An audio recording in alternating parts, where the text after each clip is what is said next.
Anda sedang mendengar Shock Podcast. Shock. Duit tepi mengungkap hubungan antara manusia dan duit. Di sebalik hubungan yang saling berkait rapat ini, duit tepi juga bertujuan untuk memberi pengetahuan dan kesedaran kepada kita semua tentang pemilikan, pengurusan dan juga pelaburan duit. Dan apa yang paling penting adalah bagaimana kita boleh menyumbangkan duit ini ke arah keberkatan dalam hidup kita.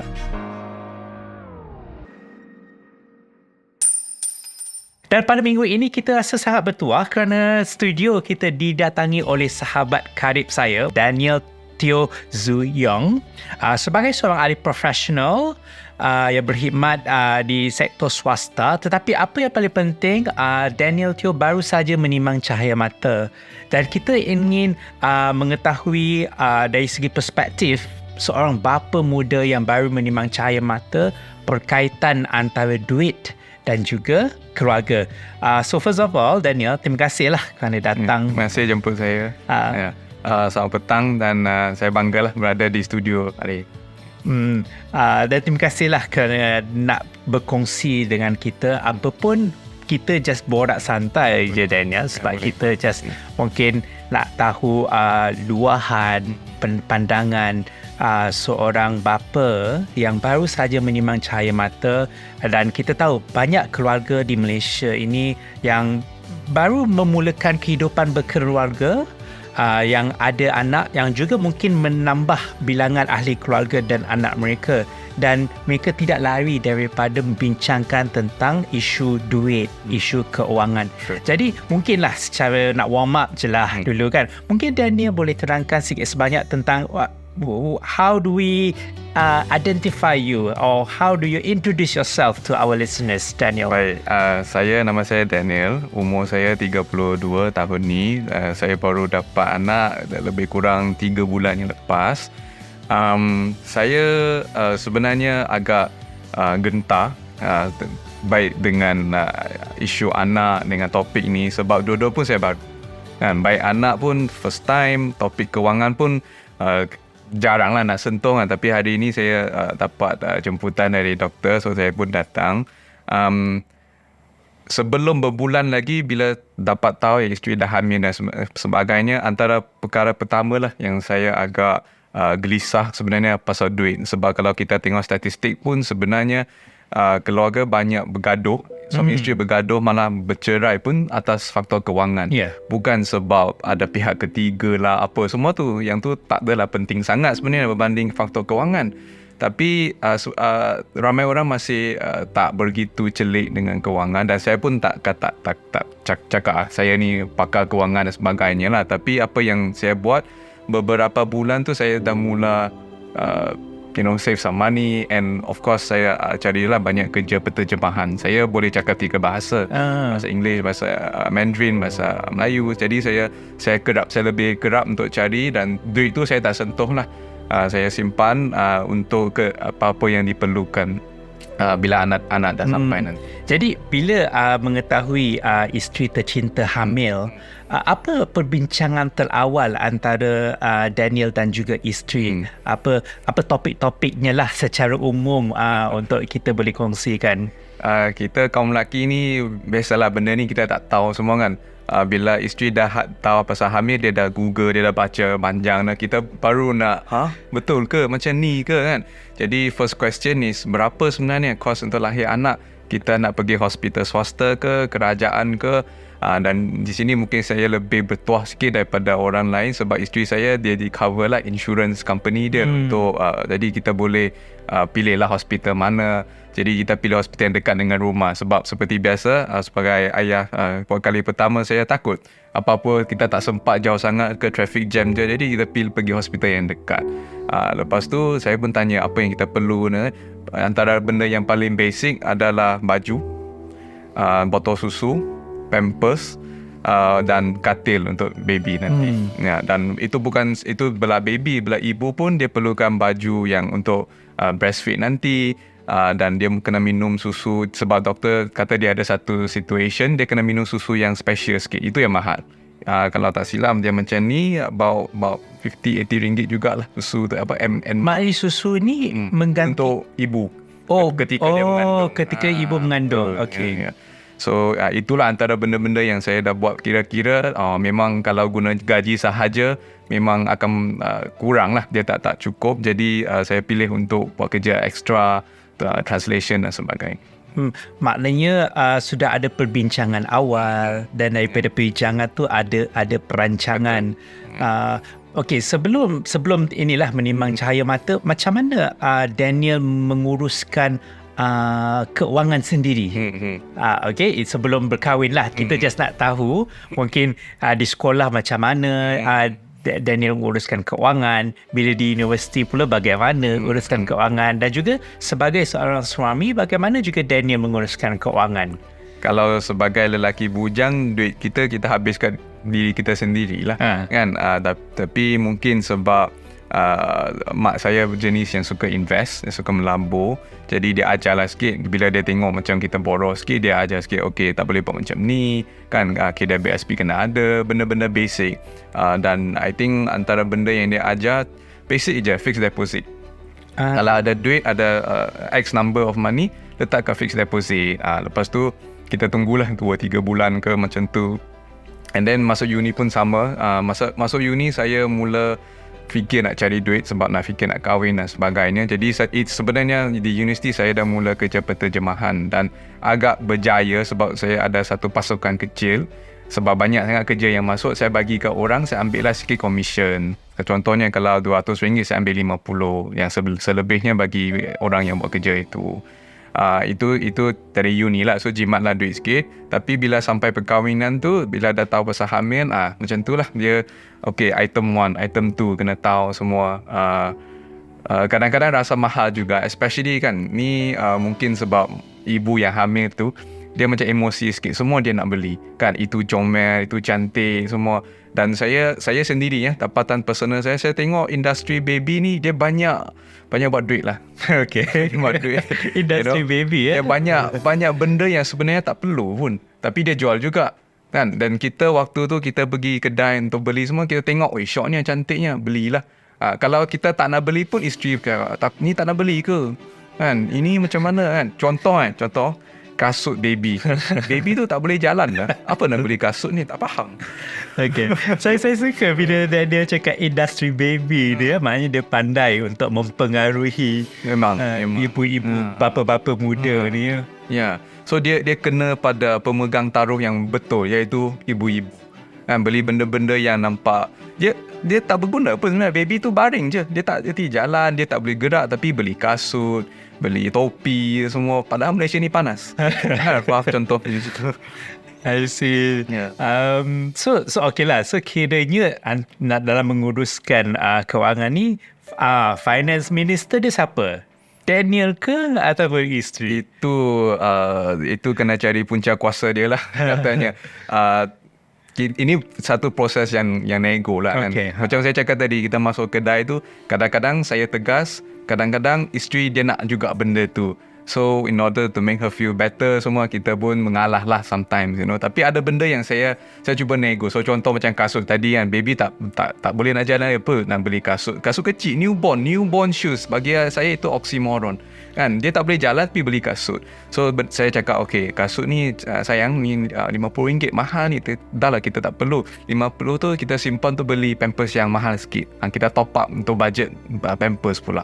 Dia pun kadang-kadang dia okay, kadang-kadang tapi ni okey lah, belilah macam tu lah. Tapi dia pun sedar lah. Saya bagi tahu satu lagi benda yang penting, komunikasi. Lagi ni mau tak mau kita ada sisi macho sikit. Kita tak suka lah cakap kat isteri duit dah habis dah kan. So tapi kena cakap dalam bab ni, cakap sebenarnya duit dah tak cukup, ini dah peruntukan dia. Kalau kita guna untuk benda lain di luar bajet kita, tak ada duit untuk benda-benda yang kita perlu pula. So dia faham.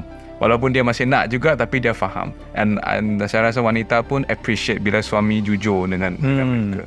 Jadi ilmu tentang keuangan tu penting, komunikasi juga penting, antara ibu dan bapa yang nak expect anak pertama lah. Tadi Daniel ada cakap tentang kerja penterjemahan. Is this your side income ke? Duit tepi Daniel sehingga kini ke macam mana tu? Memang dari dulu duit tepi. Saya kalau ada kelapangan memang saya akan buat. Saya pun suka untuk terjemah macam-macam. Saya dah terjemah dari kenyataan media, dari sampai ke thesis PhD pun saya pernah buat untuk orang, bahasa Melayu jadi English bahasa Melayu. Dan lately saya mula ambil juga kerja Mandarin, sebab selama ni kebanyakan English and bahasa Melayu. Itu antara yang hobi tapi yang buat duit macam tu. Sebab kenapa tajuk podcast ni kita pilih adalah kita nak mengenal pasti apakah yang boleh kita tawarkan pada pendengar kita sekiranya mereka nak cari duit tepi. Sebab sekarang ni ialah kenaikan harga barang, ekonomi yang semakin meruncing. Jadi kadang-kadang kita ni terdesak untuk mencari pendapatan yang lebih.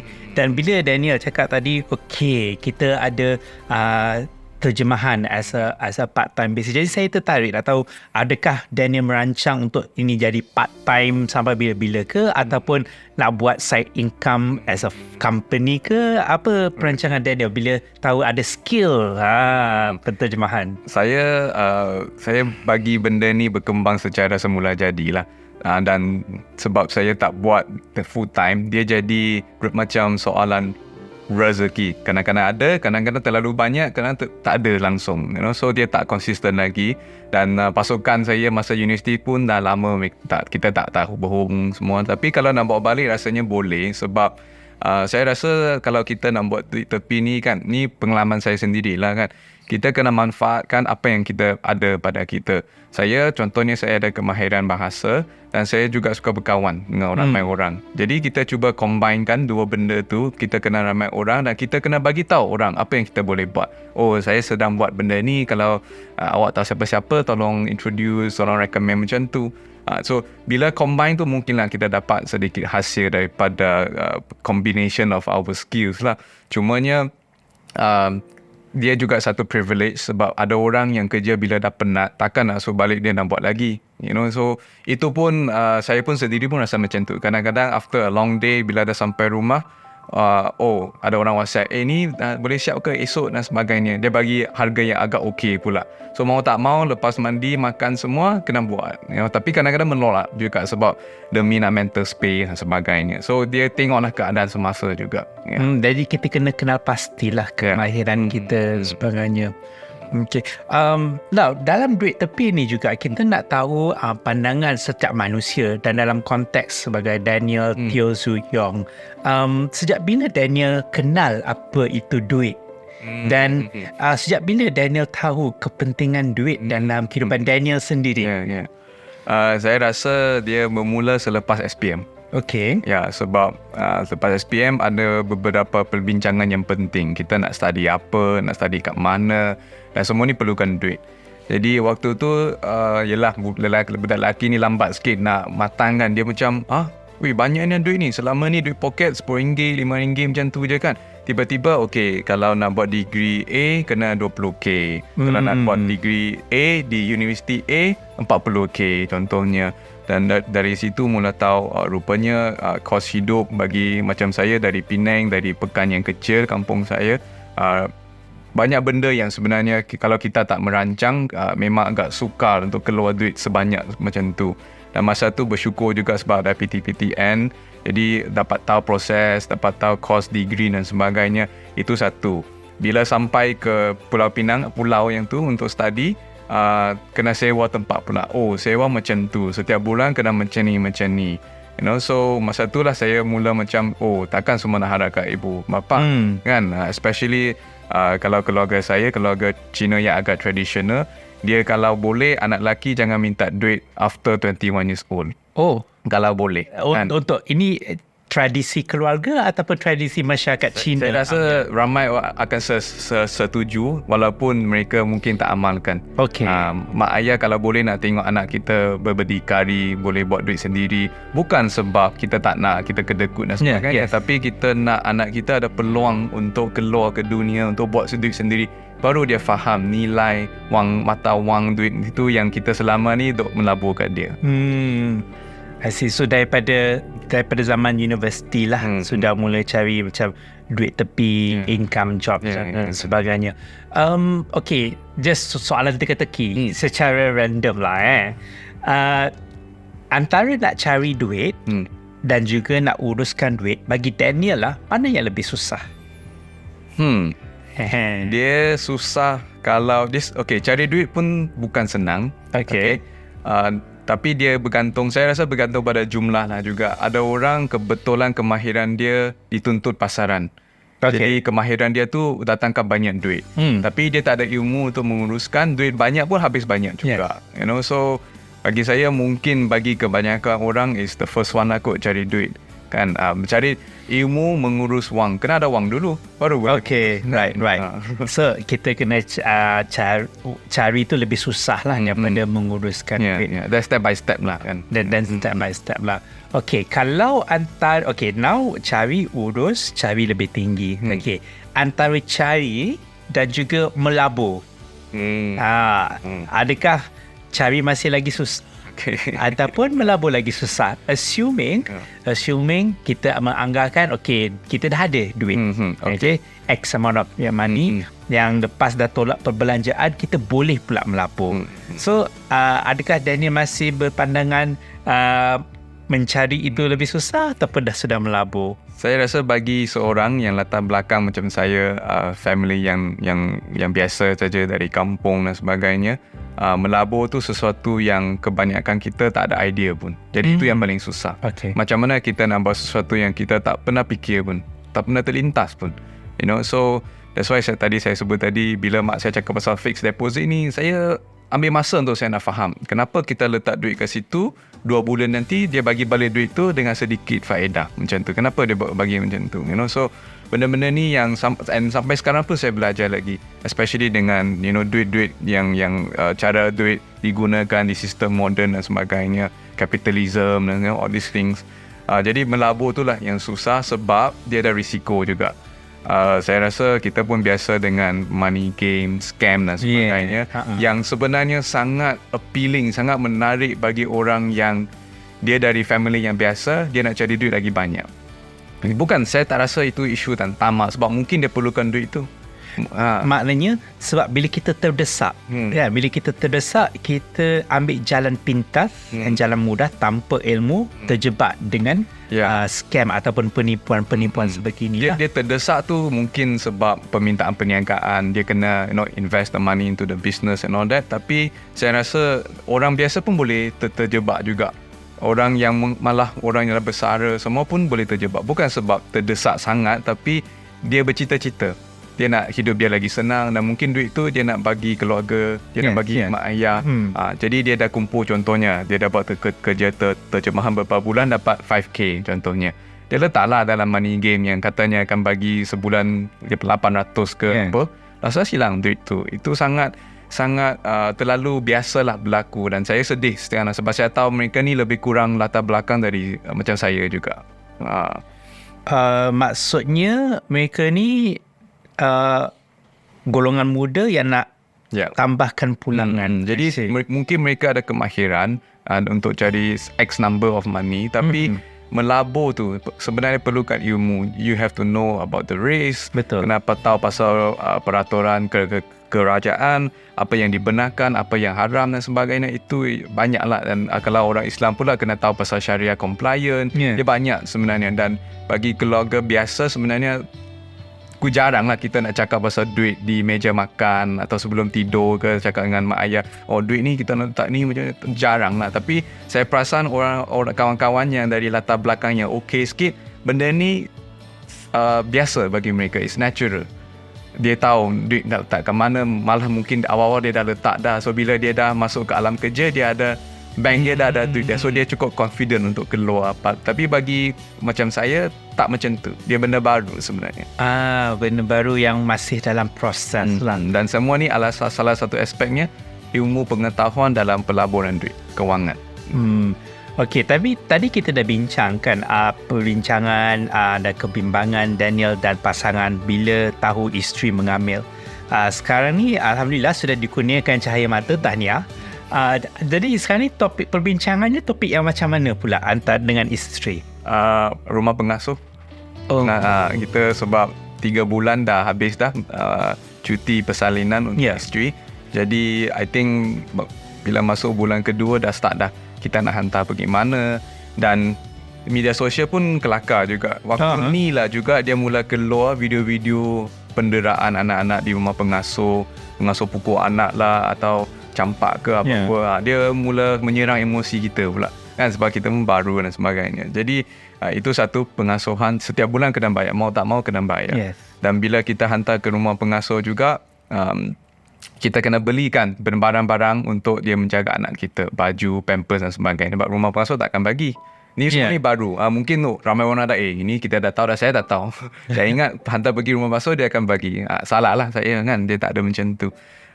Itu lah. And then of course kita kena aturkan masa nak hantar, nak jemput balik ke rumah. Semua ni pun melibatkan coordination lah antara isteri dan saya juga.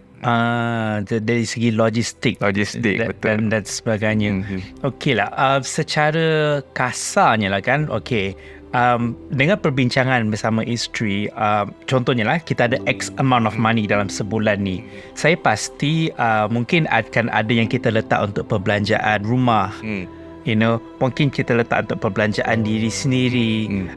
Kalau kita mampu untuk perbelanjaan orang tua. Untuk anak, mungkin yelah pengasuh dah peratusan yang lebih tinggi. Tetapi ada juga untuk kita letak pendidikan anak. Kan kalau saya tak tahu sama ada Daniel dan isteri sudah berfikir-fikir ataupun sudah berbincang kan tentang pendidikan anak. Ada. Kita selain kita cakap pasal nak hantar anak ke sekolah jenis apa, antaranya yang kita pernah bincang is SSPN lah. Yang SSPN, sebab kalau tak silap saya, masa saya kecil pun mak ayah saya juga menabur dan SSPN. Tapi baru-baru ni SSPN dah tak boleh dah nak claim cukai at least 2 years later ke macam mana. Jadi itu pun kita fikir mana kita nak letak savings kita untuk pendidikan anak dan sebagainya. Dan perbincangan tu masih berlaku, tak ada kata putus lagi. Perbincangan tu masih berlaku. Yes. Tak ada kata putus, dan semoga kita dapatlah kata putus yang dipersetujui semua. I see.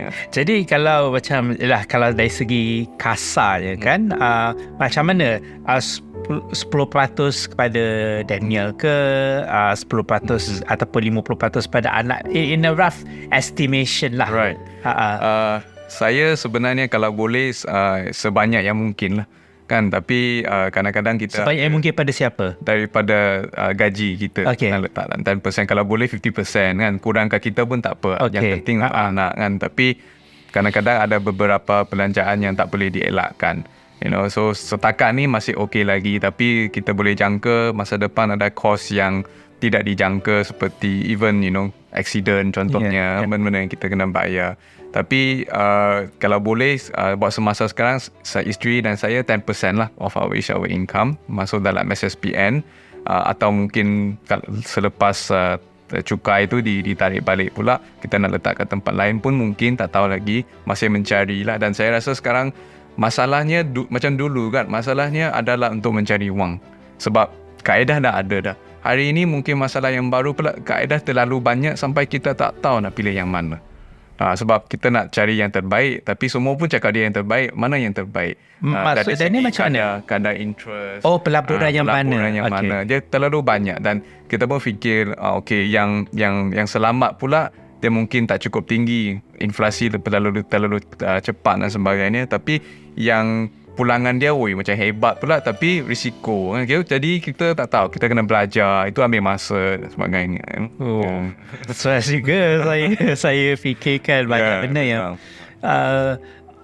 pada pandangan peribadi lah ya, Daniel rasa adakah perancangan keluarga itu perlu dalam mengambil kira faktor-faktor luaran lah, seperti ekonomi yang semakin mencabar, harga barang semakin meningkat.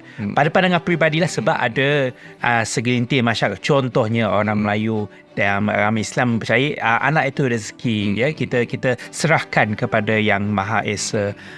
Pada pandangan peribadi, adakah Daniel percaya kepada perancangan keluarga, dan apakah faktor-faktor yang menyebabkan Daniel dan juga keluarga berpandangan sedemikian?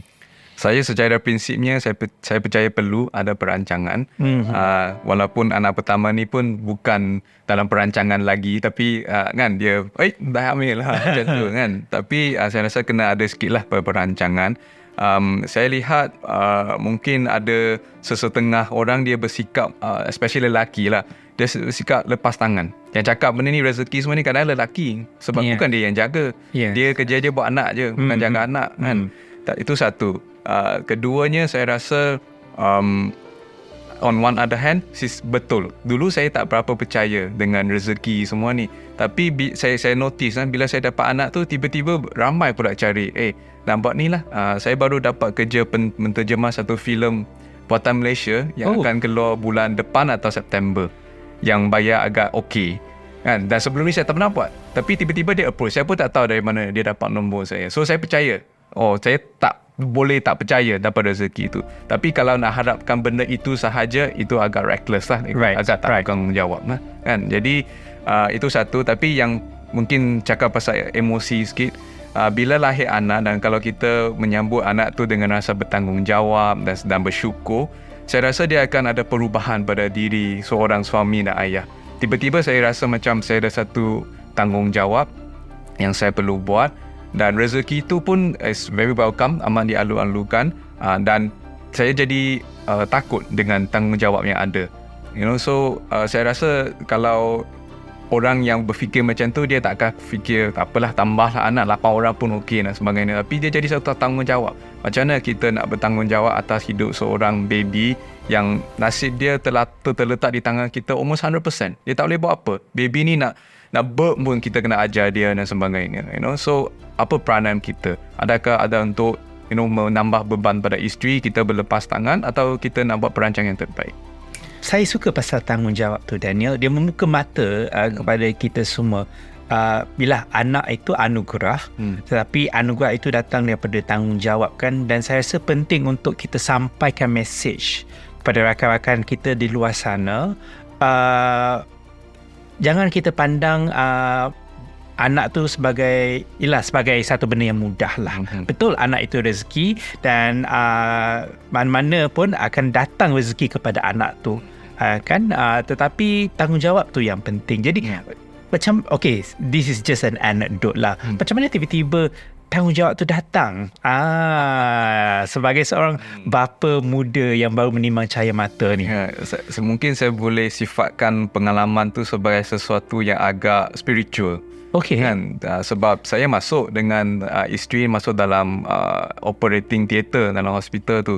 Jadi masa tu isteri saya seaside kan. Jadi dia tengah high lah, dia kan, tapi buat bills dan sebagainya. So bila anak tu keluar tu, saya tengok tu, tak tahu ada satu perubahan dalam diri.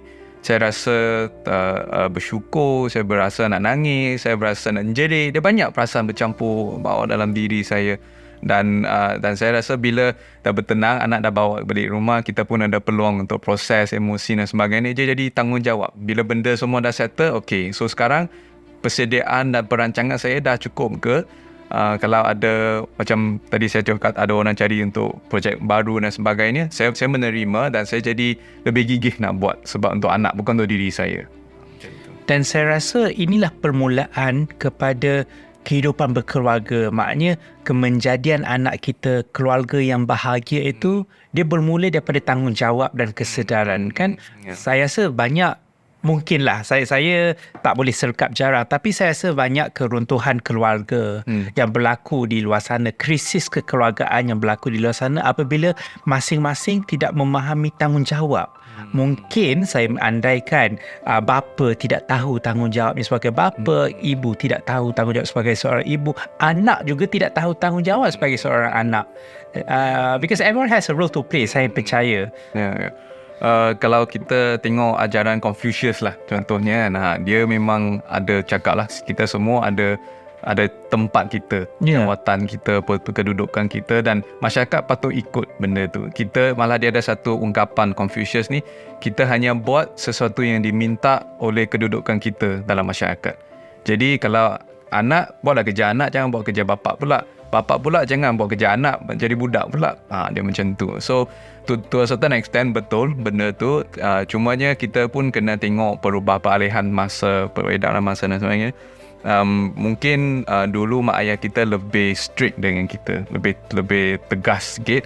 Mungkin dengan anak-anak zaman moden baru ni mungkin kena cara lain sikit. Saya lihat contohnya generasi baru ni dia lebih mementingkan mental health. Kan dulu kalau saya rasa doktor pun sama, generasi kita tak ada mental health semua ni. Yeah. Ulunnya kerja kan. Yes, Kalau yes. dapat kerja sampai 12 malam, biasalah, itu tanda kita orang baik dan bekerja keras. Tapi zaman sekarang dia tak, dia trending perkataan healing Okay. kan. Kadang-kadang Saya rasa dulu tu zaman kita mungkin soul searching ke bahasa zaman kita dulu. mungkin emo lah, perkataan trendy dia emo sikit kan, like perasaan aku cinta dan emo lah. sebagainya. Tapi this generation mungkin lebih fokus pada diri mereka sendiri. Adakah saya ni buat kerja ni, apa cost mental health saya? Dia fikir macam tu. Jadi kalau kita dapat anak atau anak-anak yang macam tu, takkan kita nak guna cara yang lama pula. Kita paksa, tak, ini petanda you malas, ni semua. Tak macam tu. Jadi kena pandai bercakap, mencari bahasa mereka untuk berkomunikasi. Sebab anak-anak sekarang saya rasa mereka banyak menerima pengaruh dari dunia luar. Yes. Zaman dulu simple, kita dalam rumah kita dengan kampung kita pergi sekolah macam tu je lah. Bahasa orang utara, pimai-pimai tang tu juga. Dia tak pergi jauh benda tu kan. Tapi zaman sekarang tak, dia duduk dalam bilik pun macam-macam information dia terima, dari video TikTok, dari Facebook, IG live dan sebagainya. Semua ni kita kena sedar apa pengaruh ke atas anak kita, dan mungkin kita kena adapt juga. Kita tak boleh fikir cara lama selalu betul. Itu kesilapan lah saya rasa kalau dari segi parenting kan. Okey, mungkin masih terlalu awal, tapi Daniel rasa Daniel akan menjadi seorang bapa yang tegas ataupun bapa yang tidak tegas atau kurang tegas, rasanya lah.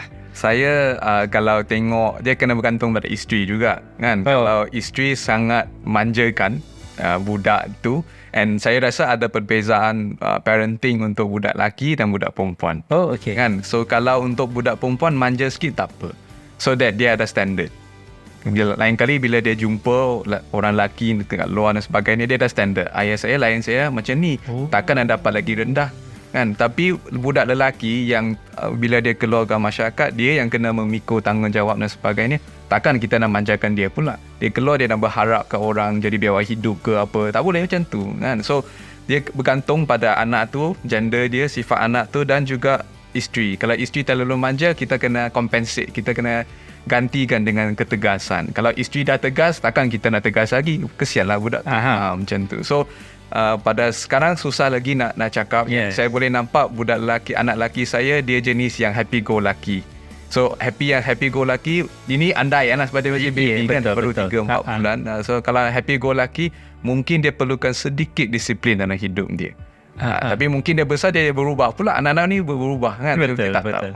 Tapi macam mana yang Daniel rasa dia ni happy go lucky? Ada ke sifat-sifat dia ke malam-malam ke macam mana? Dia happy go lucky. Dia contohnya, kita bawa dia keluar kan, dia boleh tidur mana-mana je. Dia tak fussy. Okay.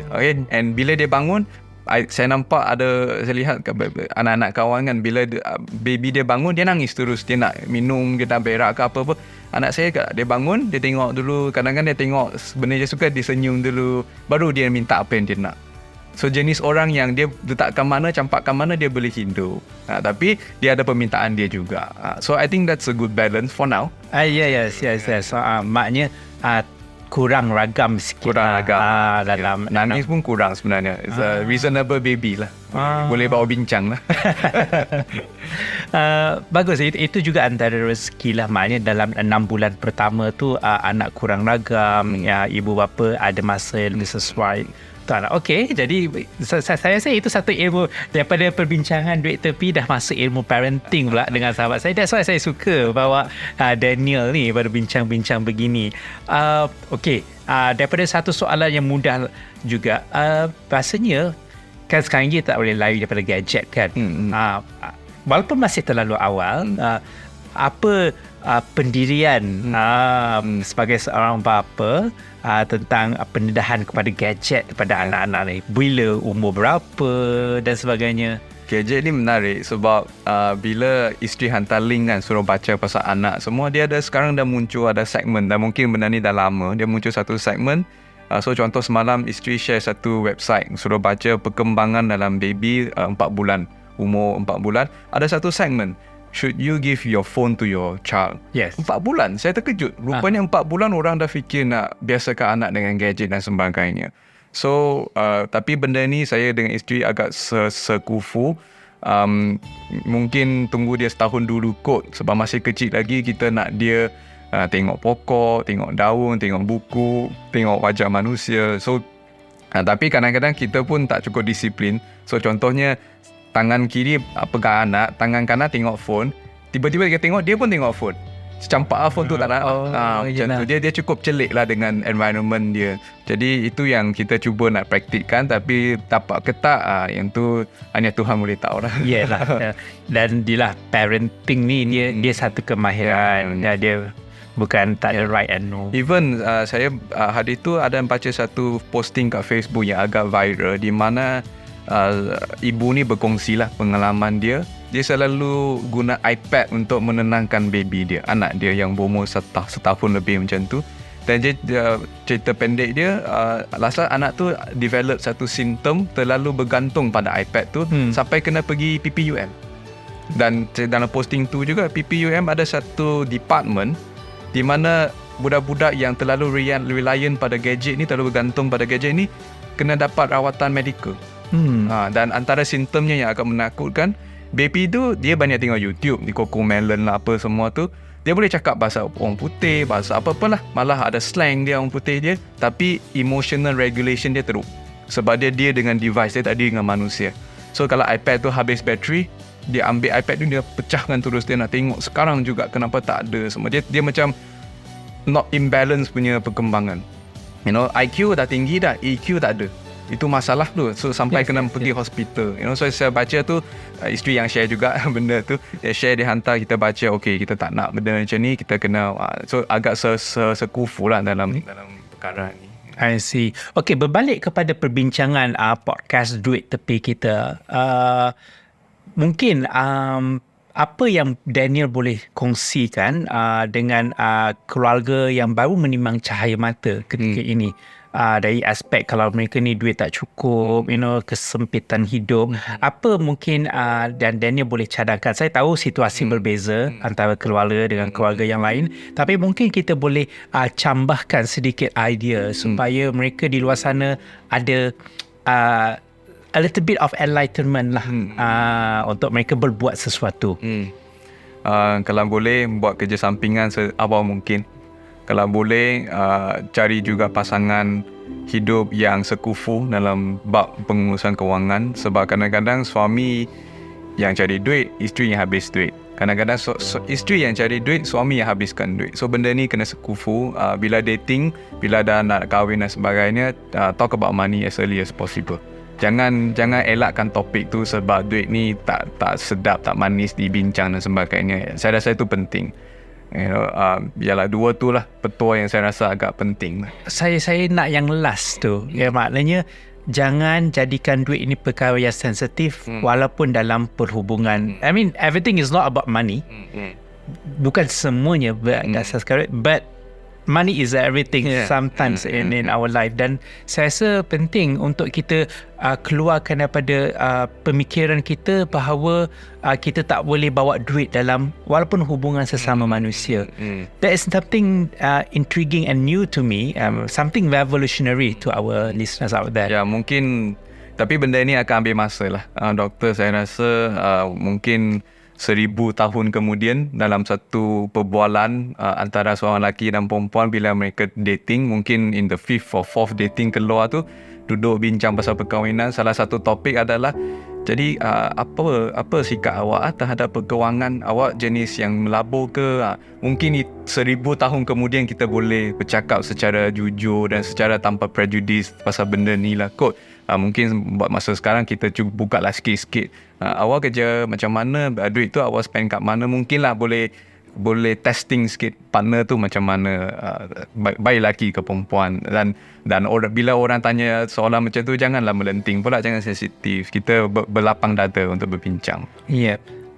Saya berpandangan bahawa itu adalah satu idea yang revolutionary, satu di luar amalan kebiasaan, tetapi sudah menjadi satu keutamaan kerana kita tahu kan ekonomi yang tidak semakin menentu, perbelanjaan semakin meningkat, resources ataupun sumber kita mungkin semakin meruncing dan semakin mengecil. Jadi saya rasa tidak salah untuk kita letakkan equation perbincangan keuangan dalam hubungan kita, tapi dia juga boleh kita lihat sebagai mematangkan perhubungan itu. Is how macam mana kita navigate lah, kita navigasi sesuatu perhubungan. Malah boleh cakap kalau kita tak bincang pasal duit waktu awal perhubungan, perkahwinan nanti kita akan bergaduh pasal duit pula. Yes, daripada kita bergaduh ataupun berbalah dan berdebat, baik kita berbincang daripada awal. Okey, dan kita sudah menghampiri ke antara minit-minit yang terakhir lah. Saya banyak belajar daripada Daniel sebagai seorang bapa muda yang baru menerima cahaya mata. Tapi pemikiran Daniel ni dah macam ada 5 orang anak. Nak berapa anak sebenarnya sekarang? Yang tu tak ada rancangan lagi. Okey, jadi banyak yang kita belajar daripada sahabat saya, dan saya harap pendengar juga banyak belajar lah idea-idea yang baru. Kita fikirkan bersama. Ini adalah perspektif Daniel secara peribadi dan juga perspektif kami sebagai dalam podcast ini. Ada banyak orang, ada banyak perspektif yang lain. Cumanya di akhirnya mungkin Daniel ada takeaways ke untuk pendengar sana, mungkin 1 atau 2 point yang Daniel nak sekali lagi utarakan kepada mereka sebelum kita menutup siri podcast Duit Tepi bersama Daniel. Macam kita sebut pada awal podcast ni, statistik penceraian atau penceraian antara keluarga semua ni sebenarnya kewangan. I think over 60%, doktor. Bukan sebab pihak ketiga dan sebagainya. Jadi benda ni wajar diberi lebih banyak perhatian lah. Dan mungkin ini waktu yang bagus untuk kita highlight sebenarnya bahawa Bank Negara Malaysia, dia ada inisiatif untuk literasi kewangan. Dia ada satu department atau agensi, unit yang bertanggungjawab untuk meningkatkan kesedaran kewangan dalam kalangan orang Malaysia. Jadi benda-benda macam ni luahkan sedikit masa untuk tahu, dan saya bercakap sebagai seorang yang sebelum ni tak banyak pun fikir pasal duit, tapi bila melangkah dalam dewasa, especially for orang lelaki, mau tidak mau tanggungjawab tu akan jatuh pada bahu kita. Jadi kalau boleh bermula dengan lagi awal, is even better. Jadi bermulalah dengan awal. Terima kasih Daniel. Anda bersama saya dan Daniel Teo Su Yong dalam siri podcast Duit Tepi. Duit Tepi mengungkap perhubungan antara manusia dan duit. Selain daripada itu, di sebalik hubungan yang berkait rapat ini, Duit Tepi bertujuan untuk memberi dan meningkatkan pengetahuan dan kesedaran kita tentang cara pemilikan, pengurusan dan juga pelaburan duit. Dan apa yang paling penting sebenarnya, bagaimana untuk kita menggunakan duit untuk menambahkan lagi keberkatan dalam hidup kita berkeluarga, hidup kita bernegara. Sekian, terima kasih.